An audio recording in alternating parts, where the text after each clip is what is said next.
Kanchipuram Vakula silks నాణ్యత మా ప్రాధాన్యత. మదీనాగూడ, మియాపూర్, హైదరాబాద్ లో త్వరలో శుభారంభం.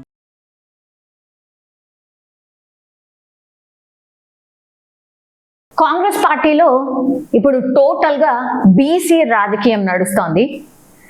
బీసీల ప్రాధాన్యం ఉండాలి అండ్ బీసీలు కూడా రాజకీయంగా ఎదగాలి.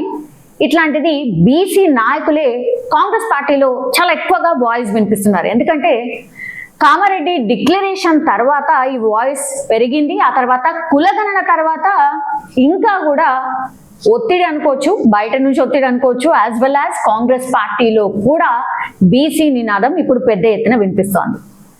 ఆల్రెడీ మొన్న టీచర్స్ అండ్ అట్లాగే ఈ ఎమ్మెల్సీ ఎన్నికలు అయిపోయినాయి కాబట్టి ఇప్పుడు ఎమ్మెల్యే కోట ఎమ్మెల్సీ ఎన్నికలు రాబోతున్నాయి. ఎట్లా మరి కాంగ్రెస్ పార్టీ ఏం చేయబోతోంది? బీసీల ప్రాధాన్యత ఎంతవరకు బ్యాలెన్స్ చేయబోతోంది? ఎందుకంటే ఇప్పుడు అతిపెద్ద సవాల్ ఏంటంటే బీసీల నాయకులని ఎట్లా అకామిడేట్ చేస్తుంది కాంగ్రెస్ పార్టీ, బీసీలకు ఎంత ప్రాధాన్యత ఇవ్వబోతుంది అండ్ దట్టు కాంగ్రెస్ పార్టీని నమ్ముకున్న నాయకులకు ఎంత ప్రాధాన్యత ఇస్తుంది. ఇది బేసికల్లీ పెద్ద ఎత్తున డిస్కషన్ అయితే నడుస్తోంది. ఇక మనతో పాటు ఉన్నారు కాంగ్రెస్ పార్టీకి సంబంధించిన సీనియర్ లీడర్ అనుకోండి, ఆ తర్వాత పిసిసి అధికార ప్రతినిధి మహేష్ కొనగాల గారు. సార్ నమస్తే, ఎట్లున్నారు? నమస్తే, బాగున్నా. Yeah, all right.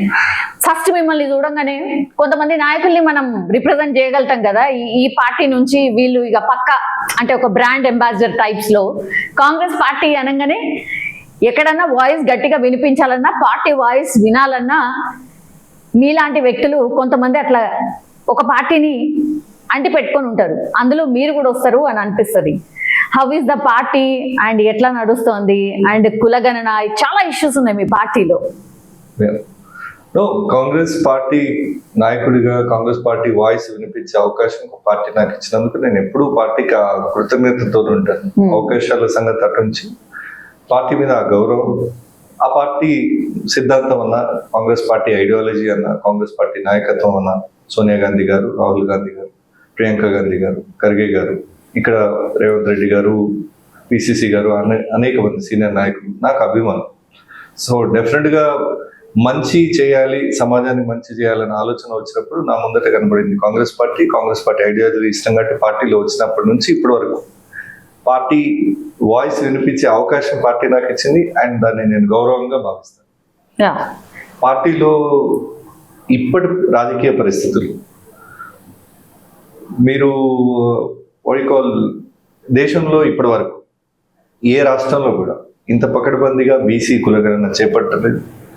ఈ రాష్ట్రంలో ప్రజాప్రభుత్వంలో, కాంగ్రెస్ ప్రభుత్వంలో బీసీ కులగణన చేపట్టింది విత్ ఆల్ వెల్ థాటెడ్ ప్రోగ్రామ్. అంటే రాహుల్ గాంధీ గారి డైరెక్షన్ ఏంటంటే ఏ కులం ఎంత జనాభా ఉందో దానికి తగ్గట్టుగా అవకాశాలు అందించాలి, ఆర్థికంగా, సామాజికంగా, రాజకీయంగా అనేది రాహుల్ గాంధీ గారి ఆలోచన.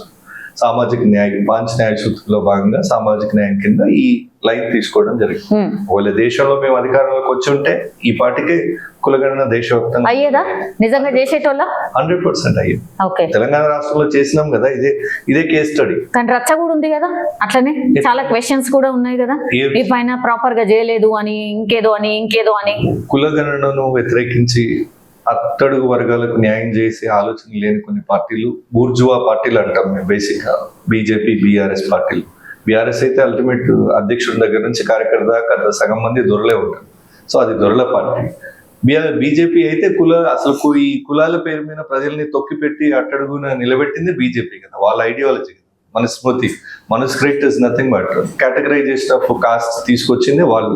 సో వాళ్ళు అక్కడే ఉంచాలి, కాలు చెప్పుల దగ్గరనే ఉంచాలని కోరుకునే వ్యక్తులు వాళ్ళు. సో వాళ్ళకి మీరు ఇంత జనాభా ఉన్నారు, మేము ఇన్ని రాజకీయ అవకాశాలు ఇస్తామని కాంగ్రెస్ పార్టీ ముందుకు రావడం వాళ్ళకి డెఫినెట్ గా ఇష్టం ఉండదు. సో కాబట్టి వాళ్ళు ఆ విమర్శలు చేస్తారు. ఎవరు ఈ విమర్శలు చేస్తున్నారు? బూర్జువా పార్టీ ప్రతినిధులు మాత్రమే ఈ విమర్శ చేస్తారు. మిగతా పార్టీలన్నీ అప్రిషియేట్ చేసినాయి కదా, కమ్యూనిస్టులు అప్రిషియేట్ చేసిండ్రు, కంచై లైన్ లాంటి సోషల్ రిఫార్మర్స్ అప్రిషియేట్ చేసిండ్రు. సో ప్రతి ఒక్కరు అప్రిషియేట్ చేస్తారు. కులగణన చేపట్టడం అనేది అంత ఆశమాషి మాట కాదు. ఇప్పుడు ఈ రోజు బీసీల చేతికి ఒక వజ్రాయుధాన్ని ఇచ్చింది కాంగ్రెస్ ప్రభుత్వం. మీరు ఎంత జనాభా ఉన్నారు, మీ ఈ హక్కులు, దాంట్లో భాగంగానే కదా ఇస్తున్న పదవులు కానీ, ఇస్తున్న గుర్తింపు కానీ. సో గుర్తింపు లేని డెఫినెట్ గా కొన్ని వర్గాలు వాళ్ళ కన్సర్న్స్ అన్ని కూడా ప్రభుత్వం దృష్టిలో పెడుతున్నాయి, వాటిని కూడా అకామిడేట్ చేశారు. సరే, మీ మాటగా ఇప్పుడు బీసీల లెక్క తేలిందండి, ఏం చేస్తుంది ఇప్పుడు? ఏం చేస్తుంది మీ పార్టీ? ఏం చేయబోతోంది? నేను అదే అంటున్నాను, కులగణన యొక్క లక్ష్యం బీసీల జనాభా ఎంతో తేల్చడం, ఆ జనాభా వారికి వాళ్ళకి అవకాశాలు ఇవ్వటం. అవకాశాలు 3 రకాలు ఉన్నాయి. సామాజికంగా అంటే వాళ్ళకైనా సామాజిక అసమానతలు ఉంటే బ్యాలెన్స్ చేసే ప్రయత్నం, ఆర్థికంగా వెనుకబడిన కులాలకు చేయూతనిచ్చేటువంటి కార్యక్రమం, దానికి సంబంధించి బడ్జెట్ లో కేటాయింపులు చేసే కార్యక్రమం. అంటే తద్వారా వాళ్ళకి ఆర్థికంగా బెనిఫిట్ అయ్యి వాళ్ళు కూడా సమాజంలో సమానంగా అందరితో పాటుగా నిలబడాలని ఒక ఆలోచన, దూరదృష్టితో. 3 రాజకీయంగా. డెఫినెట్ గా అన్నిటికీ, సమాజానికైనా ఆర్థికానికైనా రాజకీయమే ముఖ్యం. రాజకీయంగా 40-50 సంవత్సరాల నుంచి బలంగా రాజకీయ శక్తులుగా ఎదిగినటువంటి అగ్రవర్ణ కులాలని కొన్ని కులాలలో డెఫినెట్ గా ఫైనాన్షియల్ గా వెల్ సెటిల్ ఉన్నారు వాళ్ళు కంపారిటివ్లీ. బలహీన వర్గాలను ఎందుకన్నారు? వాళ్ళకంత బలం లేదని. ఏం బలం లేదు? సమాజంలో గుర్తింపు లేదు, ఆర్థికంగా ఎదిగి లేరు, రాజకీయాల్లో వాళ్ళ పాత్ర లేదు. సో అట్లాంటి వాళ్ళని బలహీన వర్గాలు అన్నారు. ఆ లెక్కలు తేలిస్తే వాళ్ళకి చేయూతనిచ్చేటువంటి ఒక ప్రయత్నం కాంగ్రెస్ పార్టీ చేస్తుంది. ఇది హైకమాండ్ సజెస్ట్ చేసిన ప్రోగ్రామ్. రేవంత్ రెడ్డి గారు చాలా చిత్తశుద్ధితో దీన్ని పకడ్బందీగా అమలు కమిటీ సబ్ కమిటీ చైర్మన్ గా ఉత్తమ్ కుమార్ రెడ్డి గారు, మంత్రుల సబ్ కమిటీ చైర్మన్ గా చాలా చిత్తశుద్ధిగా ఈ కార్యక్రమాన్ని పూర్తి చేసి బీసీ లెక్క తేలింది కదా ఇప్పుడు. సో బీసీలు రాజకీయంగా ఎదగాలి, ఇది కూడా మీ ఆకాంక్ష. చలో, నేను ఒక టేబుల్ చెప్తానండి, ఓకే? ఆ టేబుల్ గురించి కరెక్ట్ గా మీరు చెప్పాలి. ఇప్పుడు కాంగ్రెస్ పార్టీలో ఇప్పటి వరకు 4 బీసీలో 4 కులాలు మెయిన్ కులాలు అనుకుందాం. ఒకటి మున్నూరు కాపు మీరు రిప్రజెంట్ చేస్తున్నారు, అట్లనే గౌడులు, యాదవులు అండ్ పద్మశాలీలు. ఓకే, కాంగ్రెస్ పార్టీ ఇప్పటి వరకు అంటే మీరు అధికారంలోకి వచ్చిన తర్వాత ఎంతమందికి టోటల్ గా ఇచ్చింది అంటే కేవలం గౌడులకు, యాదవులకు, పద్మశాలీలకు మాత్రమే రిప్రజెంటేషన్ ఉంది ఇప్పటి వరకు. Munnuru Kapu is 0 sir. Okay, మీ పార్టీలోనే. ఆ తర్వాత బీజేపీలో మున్నూరు కాపులకు 4 ఉన్నాయి, తర్వాత బీఆర్ఎస్ నుంచి మొత్తం 3 ఉన్నాయి. మీ పార్టీలో 0. Why is it 0 sir? Zero అనే కంటే ఇప్పుడు అవకాశాలు ఉన్నాయి. ఎమ్మెల్యే కోట, ఎమ్మెల్సీ అవకాశాలు ఉన్నాయి, క్యాబినెట్ ఎక్స్పాన్షన్ ఉంది. డెఫినెట్ గా మున్నూరు కాపులకు 2 అవుతుందా? అది 2 అవుతుందా? 3 అవుతుందా? So there is a demand. మా ప్రభుత్వం మొన్న ఎక్స్టెండెడ్ ఎగ్జిక్యూటివ్ మీటింగ్లలో కూడా మీనాక్షి నటరాజన్ గారు కానీ, ముఖ్యమంత్రి గారు కానీ ఏదైనా విషయం ఉంటే నా దృష్టికి తీసుకురండి, వినటానికే మేము ఇక్కడ ఉన్నాం, డెఫినెట్ గా వింటాం, సమస్యలు వింటాం, వాటిని పరిష్కరించే ఆలోచన చేస్తామని మీనాక్షి నటరాజన్ గారు చెప్పిండ్రు, ముఖ్యమంత్రి గారు కూడా చెప్పిండ్రు. డెఫినెట్లీ పిసిసి అధ్యక్షుడు గారు కూడా దానికి కట్టుబడి ఉన్నారు. సో మీరన్నట్టు ఎస్, కాంగ్రెస్ ప్రభుత్వం వచ్చిన తర్వాత మున్నూరు కాపులకు అవకాశం రావాల్సింది, ఎమ్మెల్సీగా అవకాశం రావాలి. ఇప్పుడు సరే, మొదటి టర్మ్ మా పిసిసి అధ్యక్షులు మహేష్ కుమార్ గౌడ్ గారు ఆయన ఎన్ఎస్యుఐ నుంచి ఇంకో యంగ్స్టర్ ని పికప్ చేసిండ్రు. రాజ్యసభ అన్నప్పుడు యూత్ కాంగ్రెస్ నుంచి పికప్ చేసిండ్రు. ఇంకా సీనియర్ లీడర్ రేణుకా చౌదరి గారిని పికప్ చేసిండ్రు. సో డెఫినెట్గా ఇప్పుడు 4 దగ్గర అంటే ఇప్పుడున్న లెక్కలో 5 ఖాళీలు ఉంటే దాదాపు 4 కాంగ్రెస్ పార్టీకి వచ్చే అవకాశం ఉంది ఎంఐఎం మద్దతుతో. ఒకవేళ అది సక్సెస్ఫుల్ గా 4 వస్తే డెఫినెట్ గా బీసీలకు ప్రాధాన్యత ఉంటుంది. బీసీలో ఇప్పటి వరకు ఇవని మీరన్న ప్రముఖమైన కులాల్లో ఇప్పటి వరకు బీసీలకు ప్రాతినిధ్యం లేని మున్నూరు కాపులకే. సో డెఫినెట్ గా మున్నూరు కాపులకు న్యాయం చేస్తుంది అనే విశ్వాసం అందరికీ ఉంది. మన జరిగిన మీటింగ్ లో కూడా అదే చర్చ ఉంది. అంటే ఒకవేళ ఇప్పటి వరకు లేదు అంటే ప్రభుత్వం దృష్టికి తీసుకుపోవాలి. నేను ఆ మీటింగ్ లో చాలా స్పష్టంగా చెప్పాను ఆ విషయం.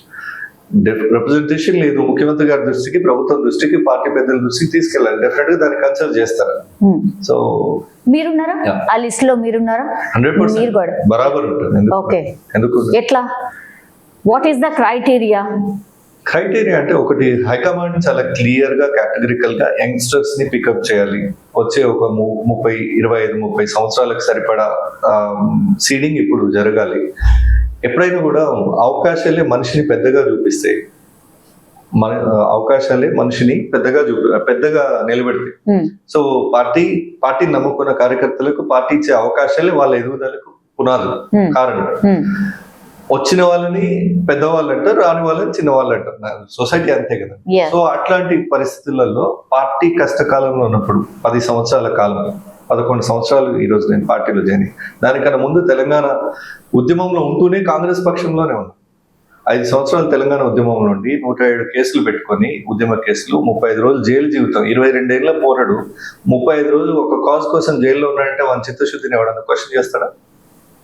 ఈ 22 ఏళ్ల పోరాడు ఈ రోజు చేస్తున్న ఏంది, ఈ రోజు చేస్తున్న కథలు ఎట్లున్నాయో మీకు తెలుసు కదా, మీకు ఐడియా ఉంది కదా సొసైటీ మీద.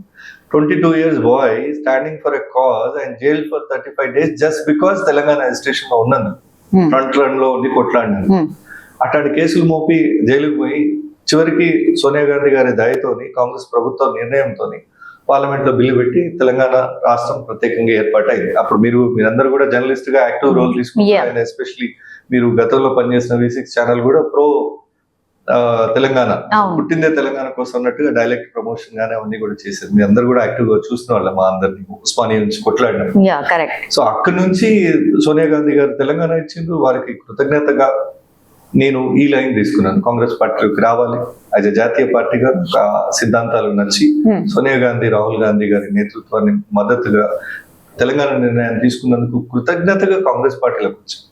సో వచ్చి 11 ఏళ్ళుగా మీరన్న మాటల్లోనే లేదు, ప్రపంచం అంతా చూస్తుంటది. రోజు పొద్దుగాలు లేస్తే కాంగ్రెస్ పార్టీ అప్పుడు ఉన్న నిరంకుశ ప్రభుత్వాన్ని, కేసీఆర్ ని ఎండగట్టడంలో మా పాత్ర ఎంత ఉందో పార్టీ అధిష్టానానికి తెలుసు, పార్టీ ముఖ్య నాయకులందరికీ తెలుసు. సో అదొక క్వాలిఫికేషన్ ఉంటుంది. సరే, పెద్దల సభకు పోవాలంటే డెఫినెట్లీ హైయర్ ఎడ్యుకేషన్ ఉండాలి, చట్టాల మీద, సమస్యల మీద అవగాహన ఉండాలి, వాటిని పరిష్కరించే శక్తి కూడా ఉండాలి. డెఫినెట్ గా ఆ కేటగిరీలో నేను PhD, ఆమె doctorate from Osmania university. So PhD పట్టా పొందిన ఉన్నత విద్యావంతుడిగా నాకు అవకాశం ఉంటుంది. మున్నూరు కాపులకు, మీరు ఇందాక అన్నట్టు మున్నూరు కాపులకు అసలే అవకాశం దక్కలేదనే కేటగిరీలో ఇప్పుడు పరిగణలోకి తీసుకుంటారు అనే దాంట్లో ఫ్రంట్ లైన్ లో ఉంటాం. అంటే యంగ్స్టర్స్ ని పికప్ చేయాలనే దాంట్లో ఫ్రంట్ లైన్ లో ఉంటాం. So by all means definite గా నాకు నేను 11 సంవత్సరాల పార్టీకి సేవ చేసి ఇప్పుడు అవకాశాన్ని కోరుతున్నాను. పార్టీ దృష్టిలో ఉంది 10 సంవత్సరాలండి. 10 సంవత్సరాలు అంటే it's a big time actually. 11 years, 11 సంవత్సరాలు అంటే అంటే చాలా లాంగ్ టైం. మీకు ఎక్కడ కూడా ఎవరు కూడా మా పార్టీలకు రా, ఏముంది మా ఇది ఇస్తాం అది ఇస్తామని ఎప్పుడు అనలేదా? బికాస్ డెడికేటెడ్ గా మీరు ఫైట్ చేస్తున్నారు కాబట్టి ఎవరు ఆఫర్ ఇవ్వలేదా? ఆఫర్లు అంటే సరే ఇది సందర్భం కాకపోవచ్చు, but there were fancy offers. నేను వెళ్ళాలనుకుంటే 2018లో నాకు టికెట్ రానప్పుడు నన్ను ఇన్ఫ్లుయెన్స్ చేయాలని చూసిన వాళ్ళు ఉన్నారు అప్పటి రూలింగ్ పార్టీ నుంచి. 2023లో ఎలక్షన్స్ ముందు టికెట్లు అటు ఇటుగా అవుతున్నాయి, అంటే మన వరకు వస్తలేదు అవకాశం అని వాళ్ళు గ్రహించినప్పుడు ఫోన్ చేసి మాట్లాడిన సందర్భాలు ఉన్నాయి. బట్ నేను అప్పుడైనా ఇప్పుడైనా ఎప్పటికైనా ఒకే మాట మీద ఉంటాను. కాంగ్రెస్ పార్టీ సిద్ధాంతం నాకు ఇష్టం, కాంగ్రెస్ పార్టీ నాయకత్వం, రాహుల్ గాంధీ గారు, సోనియా గాంధీ గారి నాయకత్వాన్ని సమర్థిస్తూ పనిచేస్తానని ఆ రోజు వాళ్ళకి చెప్పడం జరిగింది. ఆ రోజు నెంబర్ 1, నెంబర్ 2గా ఉన్న వాళ్ళు కూడా కొన్నిసార్లు డిబేట్ చేసి కాల్ చేసిన వాళ్ళు ఉన్నారు.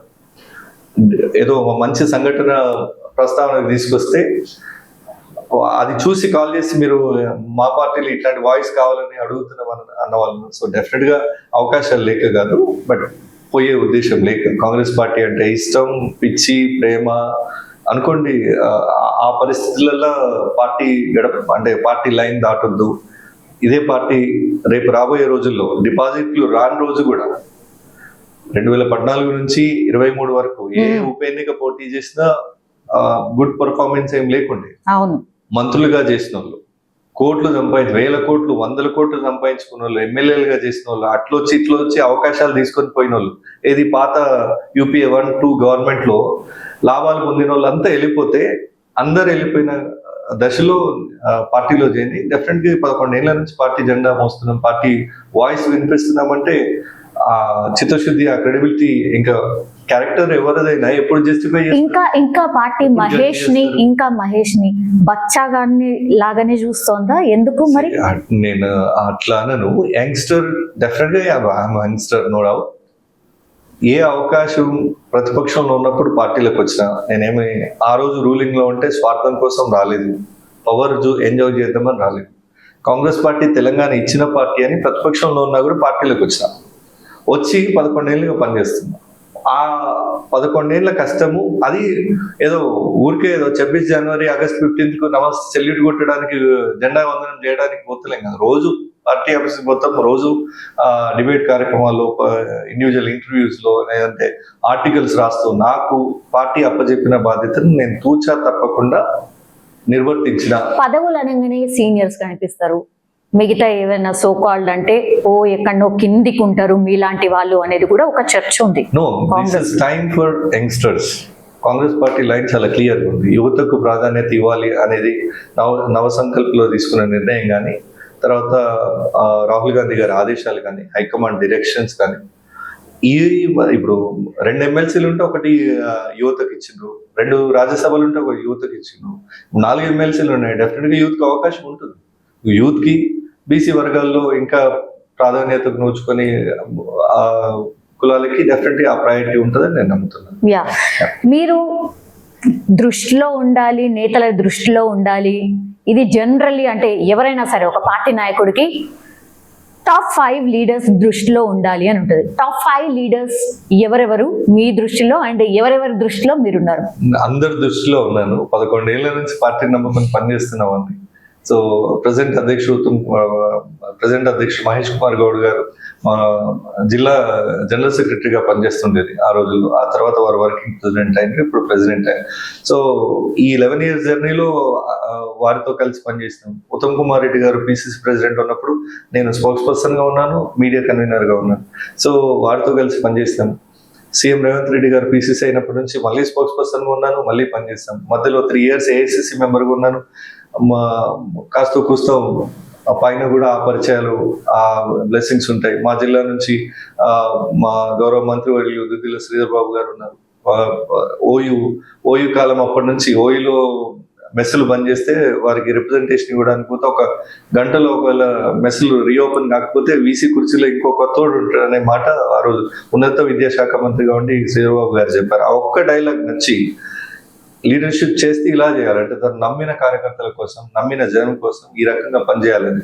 సో వాళ్ళ కుటుంబం కూడా ఆ ప్రాంతంలో 8 సార్లు వరుసగా వారు గెలుస్తూ వస్తున్నారు. సో వారి తండ్రి గారు 3 సార్లు, శ్రీధర్ బాబు గారు 5 సార్లు.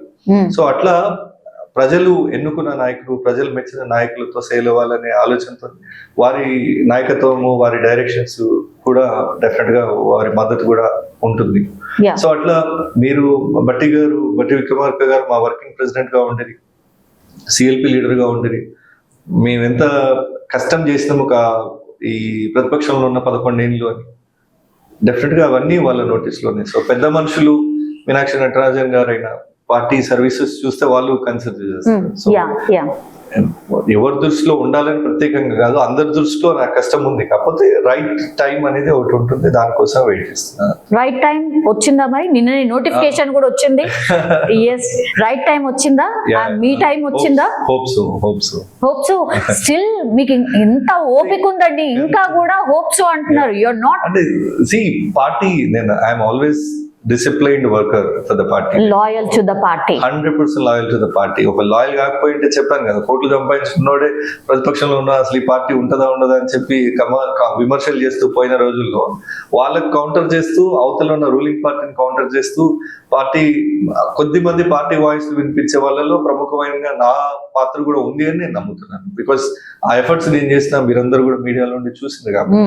సో డెఫినెట్ గా పార్టీ వాయిస్ గా ఉన్నాక ఆ గుర్తింపు ఉంటుంది, ఆ సమయం వచ్చిందని అనుకుంటున్నాను. కొత్త నాయకురాలు వచ్చారు, మీనాక్షి నటరాజన్. ఇంటరాక్ట్ అయ్యిండ్రా? What is your opinion? తను వచ్చిన తర్వాత ఒకళ్ళ మీద ఆల్రెడీ వేటు పడ్డది అంటే పార్టీలో ఉంటూ పార్టీని విమర్శించడం లేట్ అయింది అనుకుంటున్నారా, లేకపోతే కరెక్ట్ గానే డిసిషన్ వచ్చింది అనుకుంటున్నారా, ఏంటి? మీనాక్షి నటరాజన్ గారు గురించి చెప్పాలంటే మొన్న వక్తలందరూ కూడా ఎక్స్టెండెడ్ ఎగ్జిక్యూటివ్ మీటింగ్ లో గాంధీ మునిమనవరాలు అని చెప్తారు. She so simple. తన బ్యాగ్ తను క్యారీ చేస్తారు. హంగు ఆర్భాటాలు ఏవి ఇష్టం,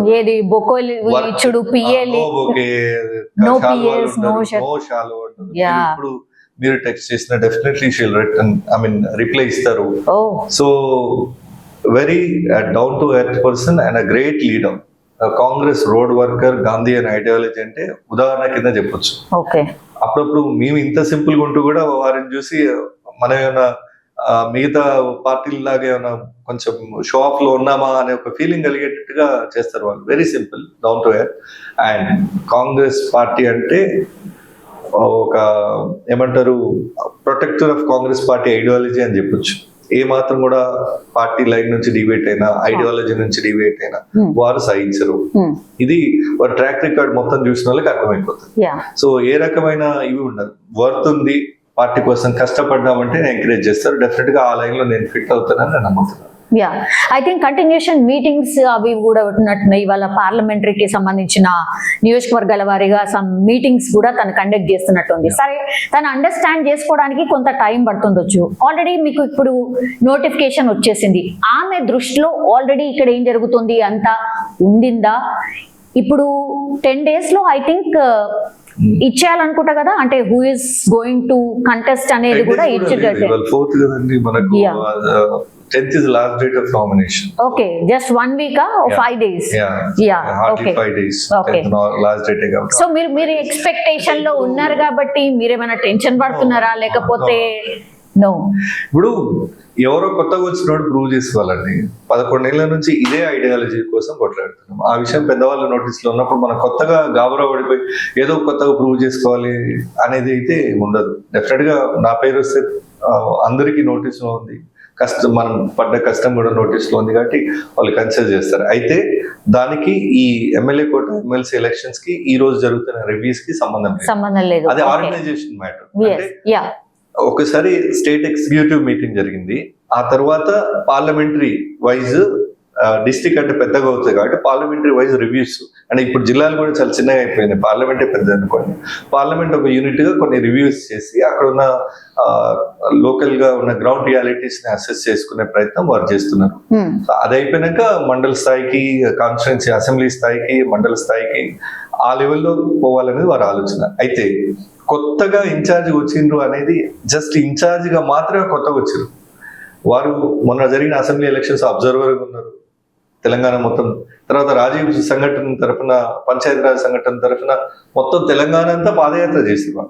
సో తెలంగాణలో భౌగోళిక పరిస్థితులు వాళ్ళకి ఐడియా ఉంది, సామాజిక సమీకరణాలు వాళ్ళకి ఐడియా ఉంది, రాజకీయ పరిస్థితులు కూడా ఐడియా ఉంది. సో డెఫినెట్ గా మీనాక్షి నటరాజన్ గారు కొత్త కాబట్టి డెసిషన్ పెండింగ్ ఉంటుందా, డెసిషన్ డిలే అవుతుందా అనేది డెఫినెట్ గా వన్ ఫైన్ మార్నింగ్ కూర్చొని డిస్కస్ చేస్తారు. Yeah, all right.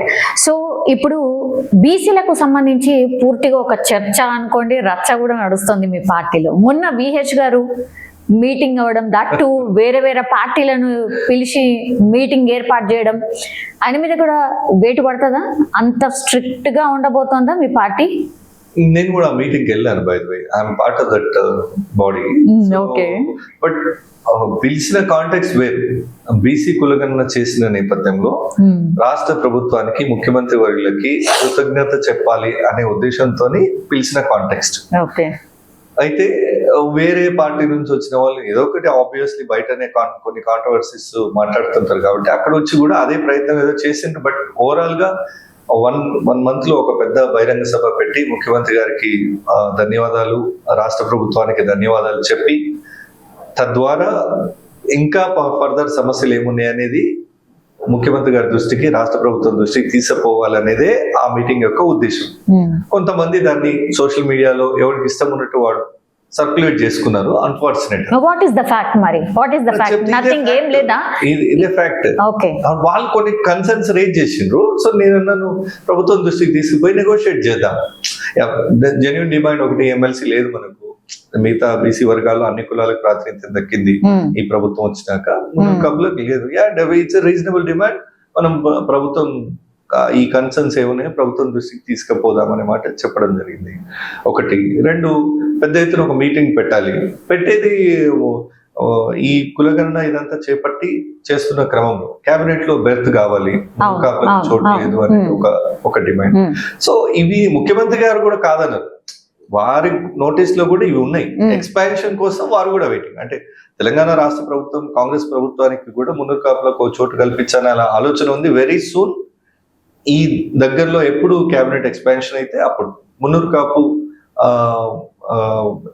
సామాజిక వర్గానికి సంబంధించిన ఒక రిప్రజెంటేషన్ క్యాబినెట్ లో ఖచ్చితంగా ఉంటది. ఆ నమ్మకం, ఆ విశ్వాసం మేము కల్పించే ప్రయత్నం చేసినాము. వచ్చిన వాళ్ళు వారు ఏమైనా వేరే ప్రిజుడీస్ ఉంటాయి కదా, ప్రీఆక్యుపైడ్ మైండ్ సెట్, ఇది మీటింగ్ దీన్ని డిస్టర్బ్ చేయాలనే ఆలోచన వచ్చిన వాళ్ళతో కూడా ఇది కమ్యూనికేట్ చేయడం జరిగింది. డెఫినెట్ గా క్యాబినెట్ ఎక్స్పాన్షన్ లో మున్నూరు కాపులకు ఉంటది. ఇది ప్రభుత్వంగా మాకున్న విశ్వాసం ప్రభుత్వం మీద. ఒకటి. రెండు, ఎమ్మెల్సీ కావాలి, డెఫినెట్ గా ముఖ్యమంత్రి గారి దృష్టిలో ఆ విషయం కూడా ఉన్నది. ఓకే. సో ఈ రెండు విషయాల మీదే ప్రధానంగా చర్చ ఉంది. తర్వాత కొంత ఈ జనాభా ఇవన్నీ అంటే టెక్నికల్ గా ప్రాపర్ ఎవిడెన్స్లు లేకుండా బయట మాట్లాడుకునే సోషల్ మీడియా ప్రచారాన్ని చర్చించే వేదిక కాదని దాన్ని కొట్టిపడేయడం జరిగింది. బీసీల జనాభా చాలా ఎక్కువ కాబట్టి బీసీలకే మొత్తం ఈ ఎమ్మెల్యే కోట ఎమ్మెల్సీలు ఇవ్వాలన్న డిమాండ్ కూడా ఒకటి వినిపిస్తోంది కదా, నిజంగా అట్లాంటిది ఏమన్నా ఇచ్చే అవకాశం ఉందా, లేకపోతే మళ్ళీ ఓసీ బీసీ వర్సెస్ ఇట్లాంటివి ఏమన్నా ఉంటాయా?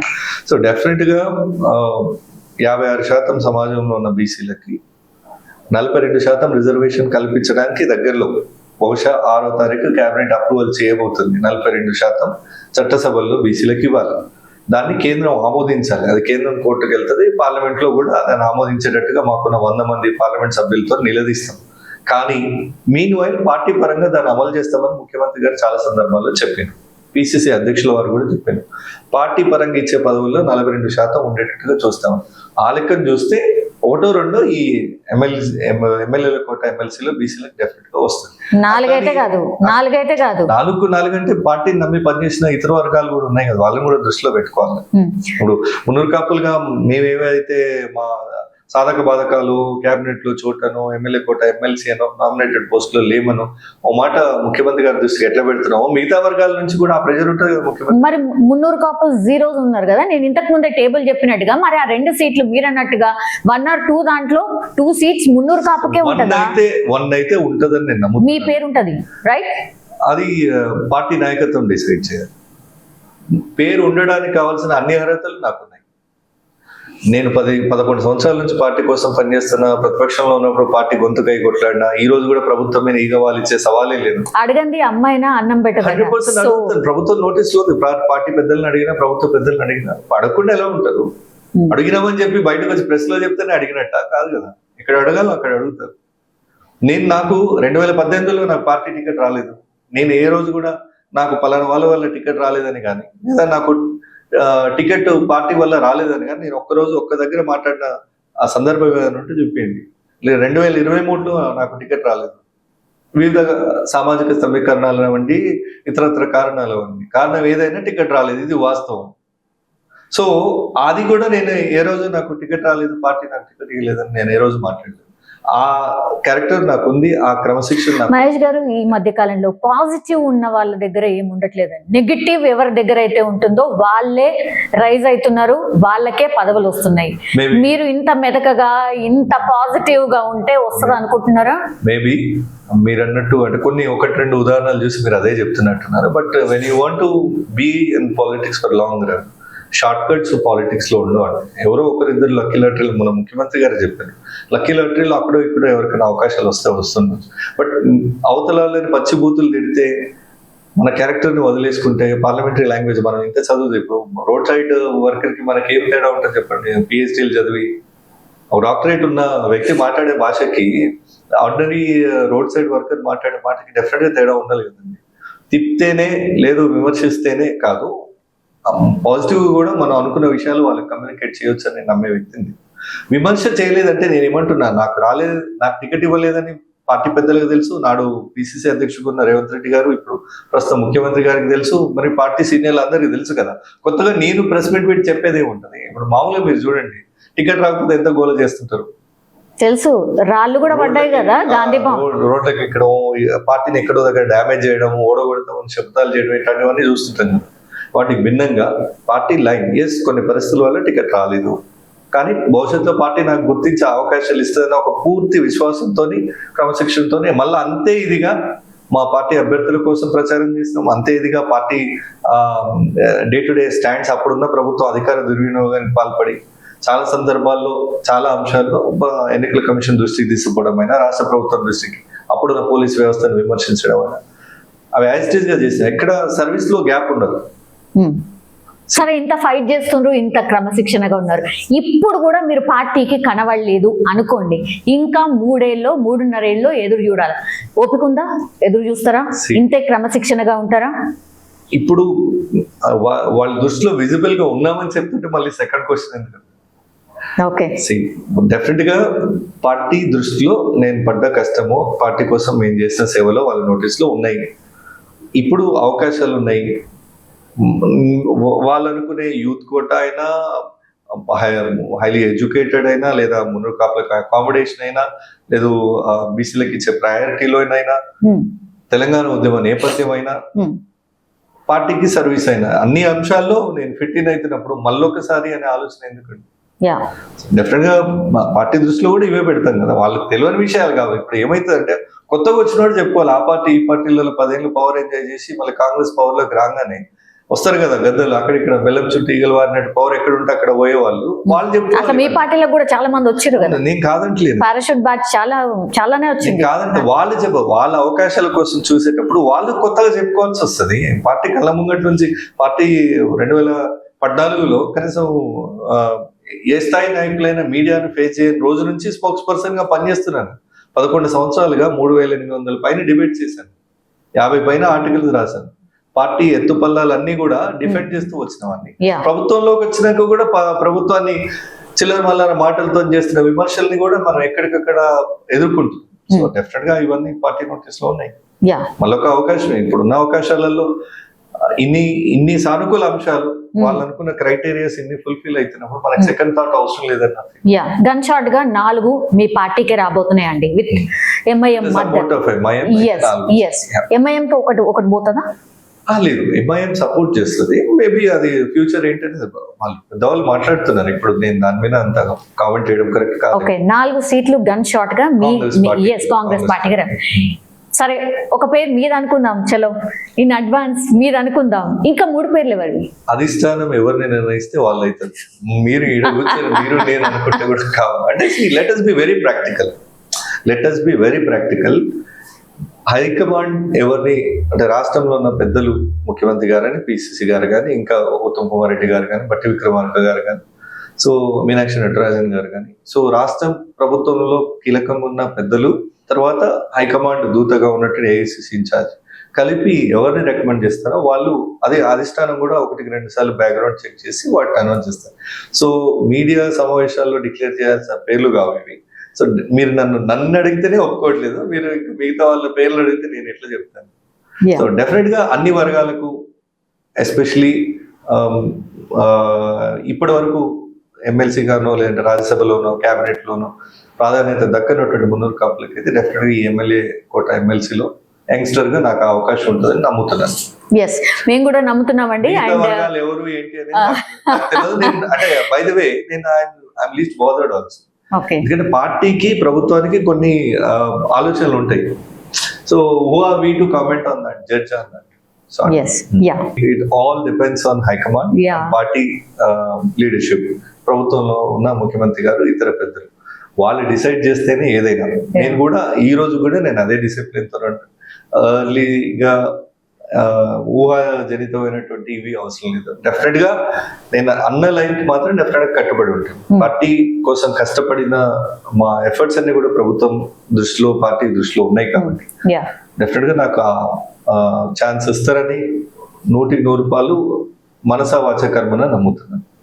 ఈసారైనా 0 నుంచి 1 or 2 రావాలని, 300 కాపులకు రిప్రజెంటేషన్ ఉండాలని నేను కూడా ఆశిస్తున్నాను. అందులో మీరు కూడా ఉండాలని. ఆల్ ది బెస్ట్ అండి. Thank you so much.